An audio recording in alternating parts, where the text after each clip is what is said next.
নারায়ে তাকবীর, আল্লাহু আকবার, দীন ইসলাম জিন্দাবাদ।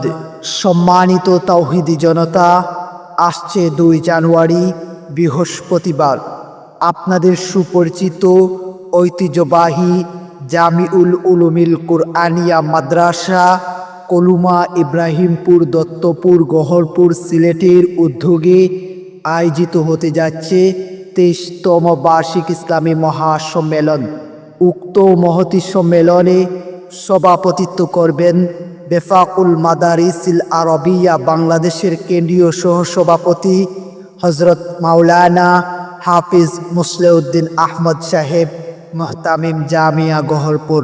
গুরুত্বপূর্ণ নসিহত পেশ করবেন হজরত মাওলানা মুফতি আবদুল্লাহ সাহেব, প্রধান মুফতি জামিয়া গহরপুর। হজরত মাওলানা আব্দুর রহমান সাহেব, মুহাদ্দিস জামিয়া গহরপুর। হজরত মাওলানা তাফহিমুল হক সাহেব, সাহেবজাদায়ে হবিগঞ্জি। হজরত মাওলানা মুফতি মুজাহিদুল ইসলাম সাহেব, শ্রীমঙ্গলী। আরও নবীন ও প্রবীণ উলামায়ে কেরাম গুরুত্বপূর্ণ নসিহত পেশ করবেন।